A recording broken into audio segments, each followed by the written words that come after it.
Hello, everybody. Welcome to GM Sports Report, your weekly podcast on all things sports where every play counts. I'm Grant, and I'm here with my co host Mason as we get ready to cover the latest news, headlines, and upcoming events going on in the sports world. Make sure to like, comment, and subscribe to see all things GM Sports Report. Mason, how are you doing today? I'm doing good, Grant. How are you doing? Doing pretty good. We got a lot to get into. The NFL regular season has come to an end. It is now playoff time. Some NBA stuff going down. So there's just a lot to get into. So I won't waste any more time. We'll go ahead and begin with our hot takes of the week. So, Mason, what is your hot take for this week? All right, this might be one of probably the second to last time I'll mention it unless it doesn't go the way I think it will. Drake May stat padding versus bad teams still won't win him MVP over Stafford. Um, at first, watching the games, it's like, oh man, Stafford had a pretty rough games down the stretch, and May's probably getting up winning it. And then you look at the numbers and then the strength of the schedule. May has 44. I'm just rounding the numbers here. May has 4,400 passing yards, 31 touchdowns to 8 interceptions. Stafford 4,700 yards, 46 touchdowns and 8 interceptions. 15 more touchdowns against a much tougher schedule, despite having some horrible games, as I mentioned. And that's with May stat padding against going against the, not to throw any shade, but Jets and Dolphins twice a year. So. Um, we've seen the NFC West be such a stronger schedule, and how bad Stafford has played against them, and he's still putting up these insane numbers. So I really hope he does have MVP. It does get the MVP, and I think the numbers back him up for it. And playoffs don't really go into consideration with it, but I think he has put up a pretty much the best numbers he can with what he has going into the playoffs.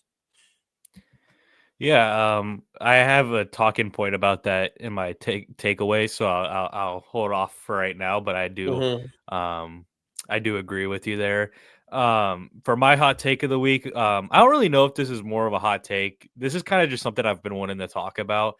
I think that the MLB needs to make a sign-in deadline for the offseason. I think there needs to be a day where, like a final day, where if you're a free agent, you have to sign on this date because I mean, we're only like a month or two away from pitchers and catchers reporting, and Cody Bellinger's still a free agent. Kyle Tucker's still a free agent. Bo Bichette's still a free agent. Framber Valdez is still a free agent. Ranger Suarez, Zach Gallen. All these big name free agents are still uh, out there, and it doesn't seem like they're anywhere close to coming with a contract, especially like Kyle Tucker, who was expected to be the most sought after free agent. I haven't seen a single rumor about him other than he's met with the Blue Jays. So yeah, it's all just a leverage game right now. Alex Bregman's another one. If the agents are trying to get the price up higher for their players, and the teams are obviously trying to play hardball to get the best deal offer. But I think there just needs to be a deadline because there's no way that we should be like a few weeks away from pitchers and catchers reported for spring training, and there's still these big names out there. But that's just my opinion. I don't know what your thoughts Hmm. on that are. No, I agree. I completely agree. It just feels like they're trying to the players are trying to milk as much as they can with the time that they've been given. So yeah, that's Right. a good hot take. All right. Now we'll go ahead and slide over to our underdog of the week. So, Mason, who's your underdog for this week? My underdog of the week is Riley Leonard versus the Houston Texans.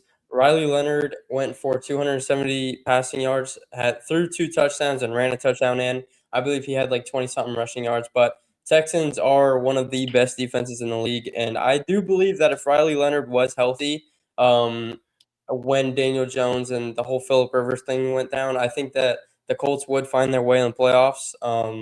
Just very sad how that all went down. But Riley Leonard really did show his stripes and that he can play quarterback in the NFL. But we'll see how that quarterback room looks because they have a lot of questions up in the air over there. Yeah, I actually almost put down Riley Leonard for mine as well, so I'm glad I didn't. But I'm glad Yeah. that you pointed him out because I did think he had a pretty good week, and it's going to make things interesting for their future. Um, for my underdog of the week, I am going with the Charlotte Hornets because the other night they beat the Hmm. Oklahoma City Thunder by 27 points. It was led by a Brandon Miller 28-point game. Just kind of crazy to see that happen. I get it's a random Yeah. regular season game, but I don't think anyone would have picked the Hornets to beat the Oklahoma City Thunder. So to not only see them win, but win by 27 points, that was pretty impressive. So I'm picking them for my Yeah. underdogs. Absolutely. All right. We'll go ahead now and slide over to the NFL. We're going to give our final game update. This week's records, like it's a little bit of a stretch because Mason kind of had to throw a Hail Mary here. He was down, so his record looks a little bit worse than most weeks. But I had a 10-6 record this last week, and Mason had a 7-9 record. That sets the final record at me with a 161-80 record, and Mason with 154-87 record. So I am now back-to-back champs, 2 seasons in a row. I have now won this Yeah. competition that we do. Maybe we should start putting money on the line or something because I'm feeling pretty confident. Yeah. Yeah. Yeah. Whatever. All right. We'll go ahead and get over to the next topic because 2 head coaches have been fired. The Dallas Cowboys, Matt Eberflus, has been fired. Mason, do you have any thoughts about that? Yeah. It's actually called. This is a thing that they do every NFL. It's called Black Monday, the Monday right after the regular season ends. So there's been a lot of head coaches being fired. Jonathan Gannon, Cardinals. Cliff Kingsbury, offensive coordinator, Washington Commanders. Pete Carroll, Kevin Stefanski, and Raheem Morris for the Falcons. So there's a lot of stuff, up in the air. Kind of, there's a lot of teams that need a head coach as well. Um, I know my Giants are I just saw a report saying that John Harbaugh is the number one sought after head coach for the New York Giants. I'd love to see it, but I think that there definitely is a lot of I think I kind of get into it a little later, but it's definitely an interesting point in the off season for some teams at least. Yeah. Matt Eberflus didn't really shock me too much. I know Matt is a No, big no. Cowboys fan, and he was very happy about it. So it seemed like it was something that wanted to Hmm. happen. Harbaugh is kind of the one that caught me. It's not like it caught me by complete surprise, but just the fact that he Yeah, had been there for 18 years, like that's a long tenured head coach. I don't know off the top of my head, but probably one of the longest in the NFL. It feels like in the NFL they're kind of cycling through. I know in the NBA it's a yeah, little bit different, but yeah, he's been there for a long time, and I can see why they'd want to shake things up. Obviously, they've had Super Bowl contending teams that have just fell short the last few seasons. Um, so I can see why they want to shake things up, but it is just kind of surprising that after 18 seasons he's just gone. But I think he won't have a hard time at all finding a new position somewhere. I personally do think he's going to end up with the Giants, but we'll see what happens. And yeah, it's been an interesting last 48 hours about all the names that have yeah, been coming out absolutely. being fired. I really wish Yep. there was someone that rhymed with Smike McShaniel that would get fired. Yeah, sorry, buddy. All right. We'll go ahead now and get over to our final 3 takeaways. This last week of football, last week of the regular season. I mean, we'll give our final 3 takeaways. So, Mason, what are your last 3? Yeah, so I really just have like kind of two interesting ones, not maybe not interesting, but two big ones. My first one is kind of just like a lot of starters sat for high caliber teams that really didn't have too much to play for. Like you saw the Eagles, and then geez, I can't remember exactly what other team. I remember The Bills, seeing I like the believe. guys. I think it was the Bills, and then I think it was the Packers too. So a few of the higher teams, didn't do all that with their stars, which is, they're already in. There's no reason to kind of get them hurt, which I understand. The Niners offense looked stagnant. Now the Niners and Seahawks were playing for their seeding positions, and the Seahawks, they still look like one of the best teams in the league. Um, the Niners had a total of 173 yards versus Seattle's 361. So I don't know if that's something to be concerned about coming into the playoffs. Um, it'll be interesting to see if they can kind of shift some things around, but that's something to definitely keep an eye on. And my big takeaway is the whole Raven situation. Tyler Loop's kick determined who got fired between Mike Tomlin and John Harbaugh. The Steelers played well down the stretch towards the end of the game, but I'd be lying if I said the Ravens didn't deserve that win the way that they bounced back and really led that final drive, likely with a huge catch again. Just it's literally copy and paste from last year, just to miss the kick, and then the play calling and execution leading up to the final play, I don't think could have been any better. The way that they were able to get into the position that they needed to win. And this is, from what I remember, 3 years in a row. This year, Tyler Loop missed field goal. Last year, Mark Andrews dropped in the end zone. Again, I think versus the Bills. And then the year before, Zay Flowers fumbles into the end zone while diving for a touchdown. I think that was against the Chiefs. I don't remember exactly what, round or division or whatever the playoff game was, but it's time and time again that they just can't find ways to come up in the clutch. I don't exactly know what finger to point in that situation, but I think the easiest in that organization is to blame Harbaugh. And he took it on the chin. He knows he's going to find another job. And he's always been a player coach, which if the Giants do go after, I'm very excited and happy for that. But I'm not going to get my hopes up. I know how this works. But yeah, so that's kind of my three takeaways. Yeah, I like it. I agree with all three. For my three takeaways, I've been kind of liking to go the route of the more conversational ones. I leave it kind of open ended for you to Mhm. add in. So I'm going to kind of Yeah. continue that. My first one being, have the Bears kind of proved that they aren't Super Bowl contenders by their last 2 weeks they've lost now back to back weeks? The 49ers one, I do think was a little bit more impressive. There was a closer game. I mean, the last week loss was closer too, but it was to a worse team in the Detroit Lions. So, um, Mhm. what do you think about their last two losses?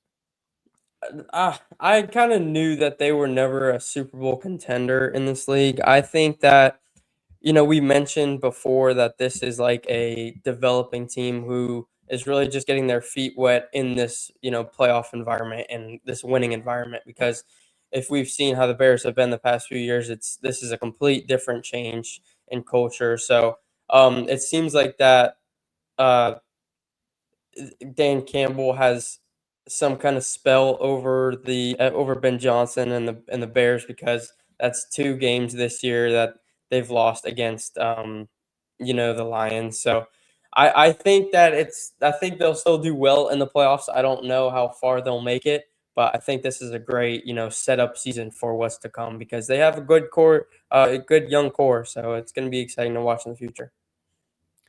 Yeah, to me, this Bears team, I also agree. I never saw them as a Super Bowl contender. I know there was a good amount of fans that kind of saw them as that, but to me, this kind of Mhm. feels like those Cleveland Cavalier teams from a couple seasons ago, where it was like they're Yeah, all really yeah. young, good core that was playing really well in the regular season. But when it came to playoff time, they didn't have too much experience. Hence the lights were too bright meme that everyone uses all the time. It kind of feels like Hmm. a similar situation there. I think that this will be a great learning experience for them, but I don't see them going very far in this playoffs. So that's kind of where I stand on that as Yeah. well. My second talking point, uh, how realistic is it that Lamar Jackson asks out? Like, if you had to put a percentage point on it, what would your percentage point be? I think like 20%. I think like the only thing that would really make me kind of think that he'd want to ask out is how, frustrating the last few years have been. Um, and I don't know. It also depends on, the head coach that they bring in and, everyone else around him. If they keep everyone, I saw reports saying likely might be on the move as well. So there's a lot of up in the air and ifs that come about this, and I don't think he'll end up going anywhere. But yeah, I think 20 is a good estimate. Yeah, I think I'm right around that 20 range, 20, 25. I was Yeah. actually more confident in it happening before Harbaugh got fired because I saw Right. reports that they butted heads and they weren't really, getting along or Mhm. whatever. And I think that made the chances a little bit higher, not like by a ton, like it probably maybe like Yeah. 5% higher, but um Yeah, I don't really see it happening. As much as I wanted to, trust me, I'm a Dolphins fan. I've seen the reports, okay? I know that there's people out there that think that if he were to leave, the Dolphins would be a good opportunity for him, but I just don't see it happening personally, as much as I would like it to. Right, right. All right. And now my third and final takeaway slash talking point is that Matthew Stafford threw for 4 more touchdowns this last week against the Cardinals. Should he win the MVP? Yeah, I think he should. I don't know how much more I can talk about that. Really, I think strength of schedule and wins against teams that they've beaten, or how good those teams have been, I think really comes into consideration. Um, yeah, that's really all I can add on to that. I kind of put everything into my hot take. Yeah, I think that I agree with you. I think that Matthew Stafford should win MVP. You just look statistically, he's better in almost every single stat, even despite having those like 2 really bad weeks in I think like week 16 and week 17. He still is like significantly better in my opinion. But it all comes down to what you've been saying. The You look at the schedules; it's 2 completely different schedules. Matthew Stafford's going against like real competition almost every single week and putting up these numbers when Drake May is going against, like you said, the Dolphins and the Jets and putting up these numbers. So it's just different in my eyes. But yeah, that's where I stand. I know a lot of people want to see the Drake May MVP is probably more excited for football for the NFL to have a younger quarterback win MVP. So I'm sure it will probably go to Drake May, but personally, I believe Matthew Stafford deserves it. Yeah, me too. All right. Now we're going to go ahead and slide over to the wild card because it is time to give our predictions for these games.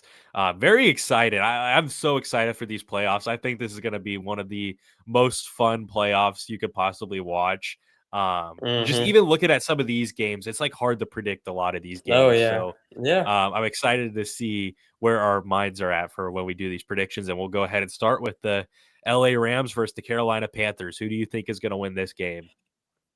I think the Rams will ultimately win, but don't forget how the last matchup went down, and the Panthers absolutely gave it to the Rams, and that was one of Matt Stafford's worst games in this past season. So I wouldn't be surprised if the Panthers kind of came out swinging, but I think team to team, I think Rams will win. But like I said, it could go either way with how history has showed. Yeah, I think I'm gonna go with the Rams as well, but you just can't like the Panthers are kind of a scrappy team. Like they always are like Yeah, they somewhat are. in the race when they're in a game. Hmm. They're always keeping it close. So in a playoff atmosphere, one mistake could happen and that could lead to the Panthers winning a football game. But I do think that the Rams are gonna come out and win this football game. Hmm. All right. Next game we have is gonna be a very fun one. The Packers versus Bears. Who do you think is gonna win that game? Um, it's been so weird because the last few times we've seen the Packers, they have not been as good as they've been advertised, whether it was beginning or middle of the season. And the Bears, I think, have played more competitive games, I think, recently with their starters in because you think about Jordan Love, I don't think he's played in a few weeks, and they had Malik Willis against the Ravens, and he played a good game, but ultimately, they I think they came up short, I believe. Yeah, they did. So it's really a toss up, but I think I'm gonna pick the Bears over the Packers.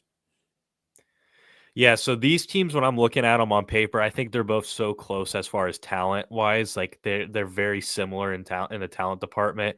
I don't think one is significantly better than the other. So No, for no. my pick, I'm basing this strictly off of momentum, and I'm going to go with the Bears. I think they have the better momentum coming into this game.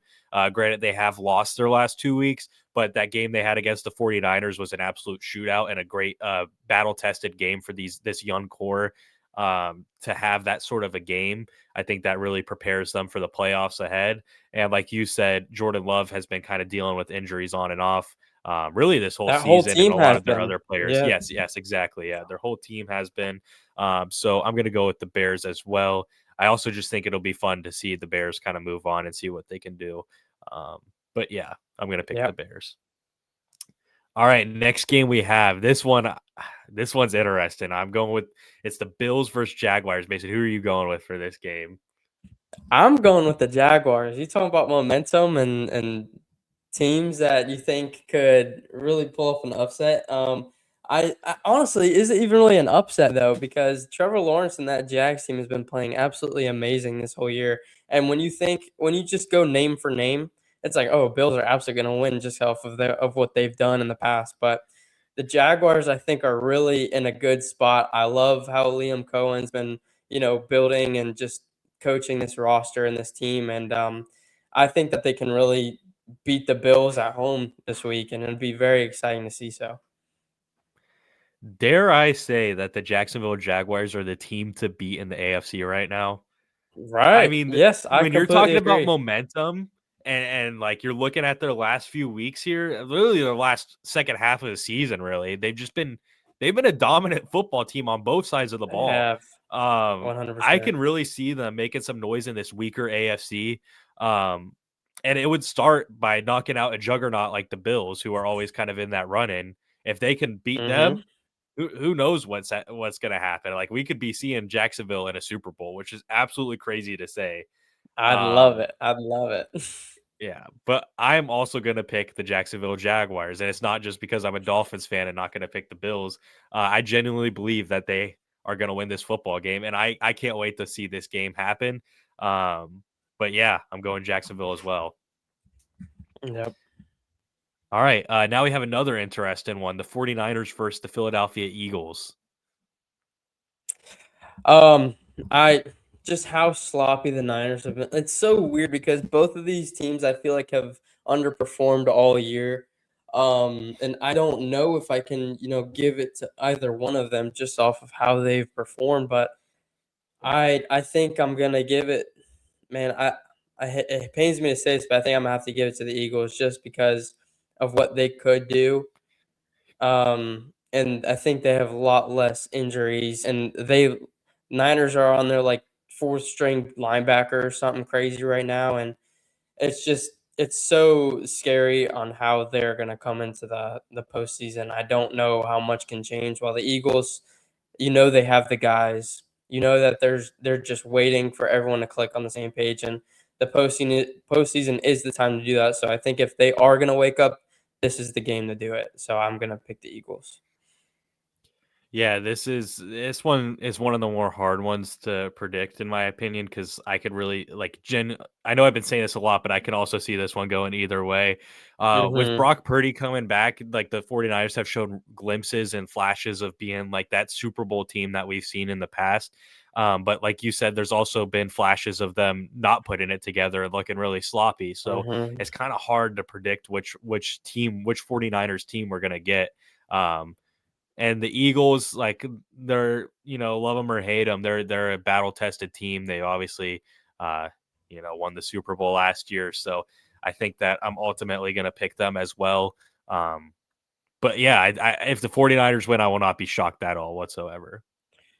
If you want me to be completely honest, if you were to put the Eagles against anyone else in the NFC right now, I'd pick anyone else in the NFC. That's same with the Niners too. Yeah, That's I think the weakest game. yeah, that's fair to say for sure. Maybe the Panthers, I'd not pick them against, but Yeah, yeah, probably the Panthers, but outside of that, I think I that'd be agree with you it. there. Yeah. Yeah. All right. Next game we have is the Chargers versus Patriots. The two frauds. Let's go. Um I I cannot believe how freaking lucky the Patriots have gotten to get the Chargers week 1 in the postseason. The only fraud missing other than these 2 teams, in my opinion. Can you take a guess who it is? You're gonna say the Broncos. Yes, I am I not a completely Bronco disagree. believer. I'm I do sorry. not The Broncos believe. I slander do is not believe. ridiculous. I don't think so. I don't think so. We'll see how that goes. They have a first round bye, obviously, but I'm gonna pick the Patriots over Chargers. I've never been sold on the Chargers. I just the one stat I'll say for the Patriots is the Giants have just the same amount of wins over 500 teams than the Patriots do, and they're in a much different situation. So we'll see, man. I'm not big on either of them, as well as the other team, but I'll pick the Patriots in this situation.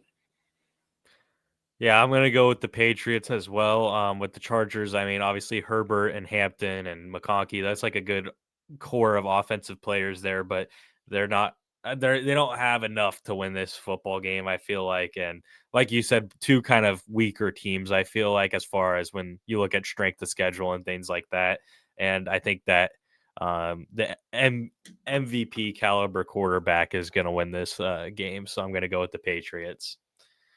Hmm. All right, and then finally we have the Houston Texans versus the Steelers. I'm gonna pick the Texans just with how bad I think the Steelers coaching offensively is. Some of those play callings are absolutely atrocious. I've seen in the past 2 weeks now.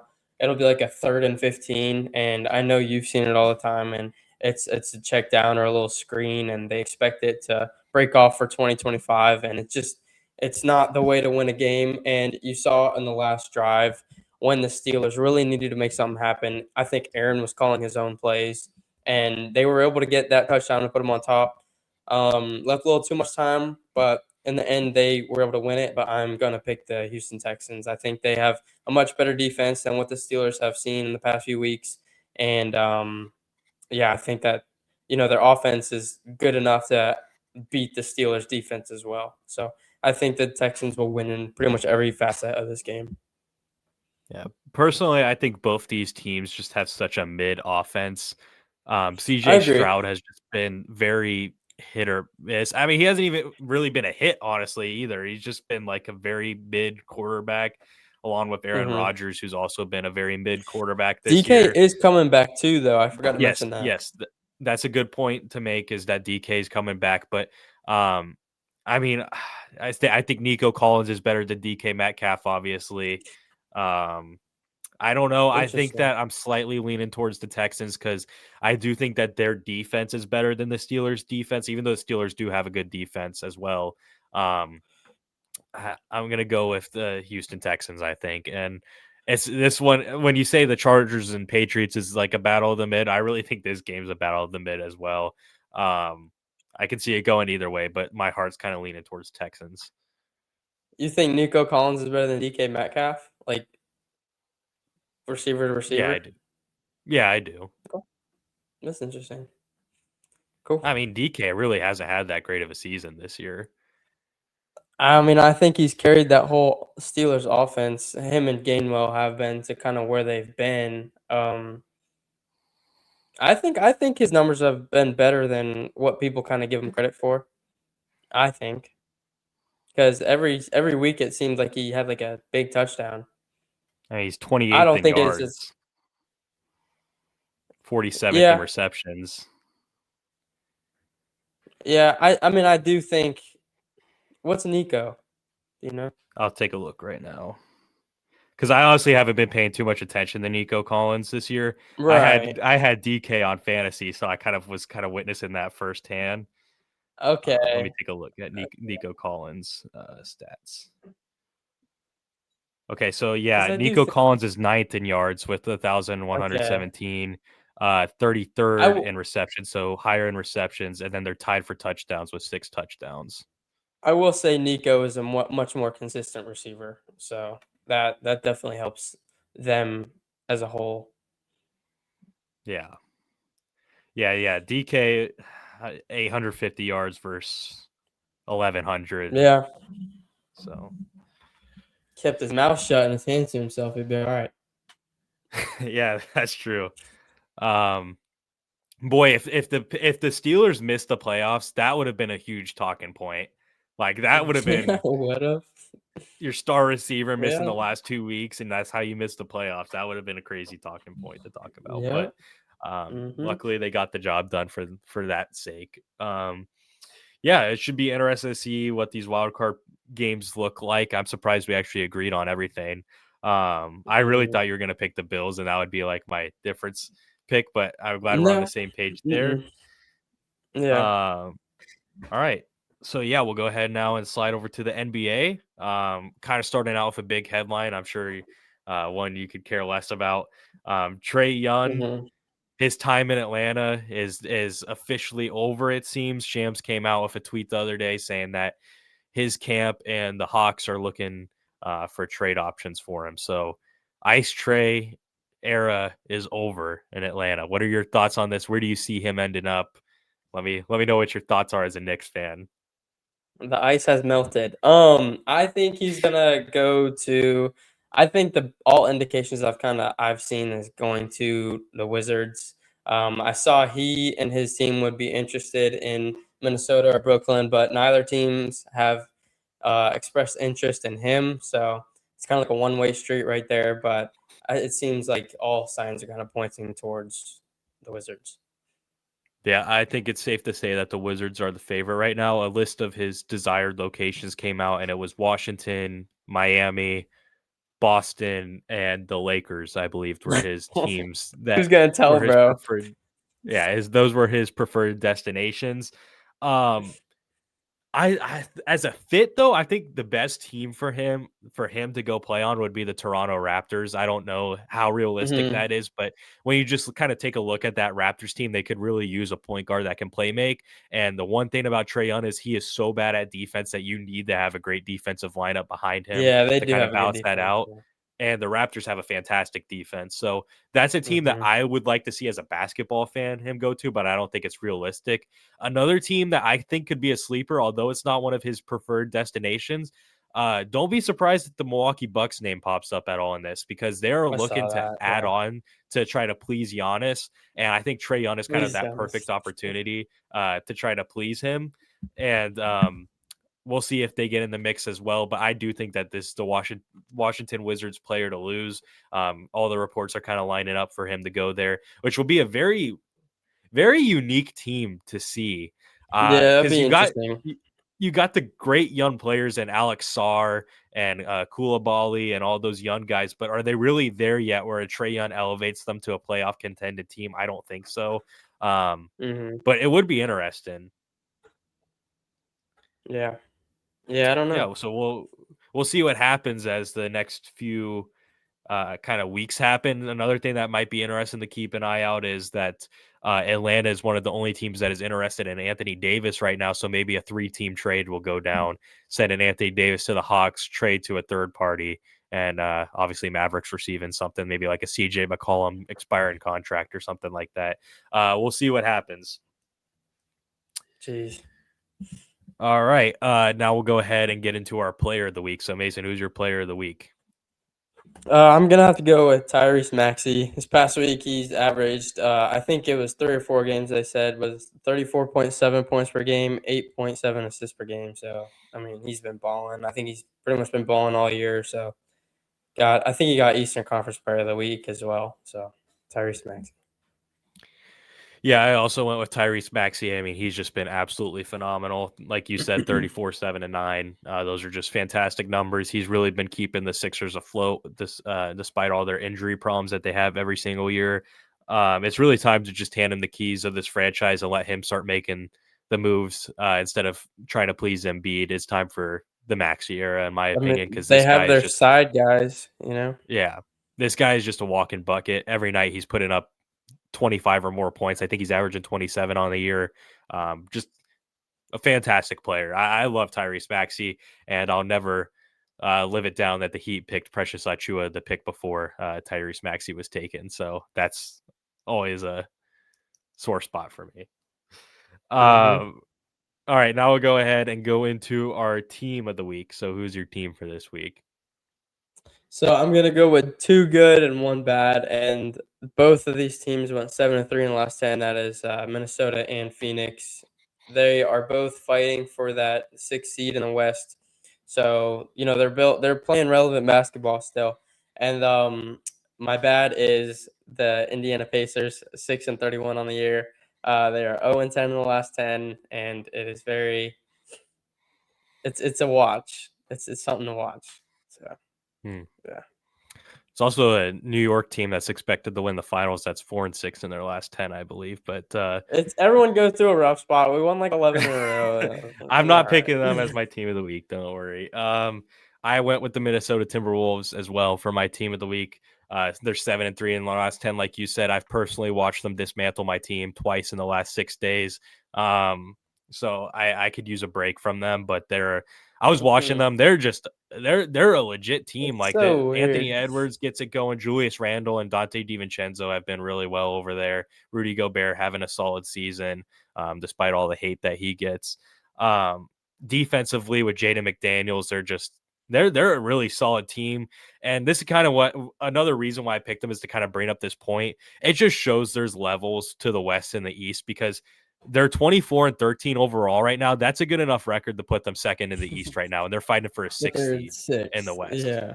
Yeah, like you put the Timberwolves in the East right now, and we're talking about how they're finals contenders because of how talented that team Yeah. is, and that just shows the real levels of how weaker the East is compared to the West.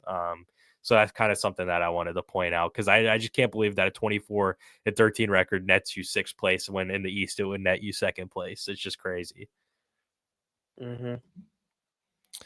All right, now we'll go ahead and slide over to college football. And before I let you take this away, I just want to say that I was right. You were wrong.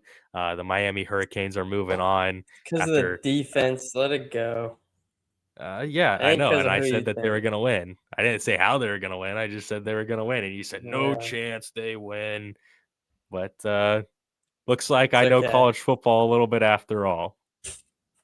Alright, you can lead the segment then, go ahead. That's okay. I'm gonna let you go ahead and take this away for your pride. We'll let you go ahead and Just take for this my away. pride. Yeah. Alright, so let's get into it. There was a bunch of blowouts this weekend. 5 Oregon beat 4 Texas Tech, 23-0. Not even much of a watch. 1 Indiana killed Alabama 38-3. Mendoza showing why he's the Heisman and the first overall projected pick. Had more touchdowns, 3 than interceptions, 2.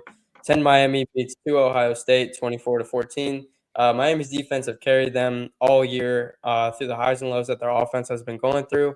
And they've shown that defense is the big reason why they can win championships or defense wins championships. They will not. Game of the year or playoffs, 6 Ole Miss beating 3 Georgia, 39-34. If you don't know his name, I would like you to learn it, and that is Trinidad Chambliss. He's had one of the most interesting stories in college football, and he played. I think it was like 3 years in D2, winning championships over there at Ferris, and then came to Ole Miss as a backup, not expecting to play. Won the starting spot and could potentially be a top 3 quarterback next year. He did re-sign him and Keywan Lacey. That's a good little duo to have in the backfield, and Ole Miss is looking very good. So semifinals, 5 Oregon versus 1 Indiana, and then 6 Ole Miss versus 10 Miami. My picks are Indiana versus Ole Miss. I think that's kind of what everyone wants to see in the national championship. I'd love to see Indiana every week so far. I think that in the past 3 weeks has been the biggest win in Indiana football program history. They've never made it this far. I don't think they've ever had a Heisman, and they're doing things that this program has never done before, and that's huge thanks to Kurt Signetti. He's been my favorite coach of the year, and he's really kind of Saban like in the way that he carries himself. He's not pleased until everything is done, and even at that, he probably still wouldn't be pleased. So I'd love to see Indiana Ole Miss, but it could really go any way. So that is what to look for this weekend in college football. Who's Miami playing again? Ole Miss. Oh, okay. It's gonna be Miami, Indiana, Okay. and then Miami's gonna win the national championship 14-3.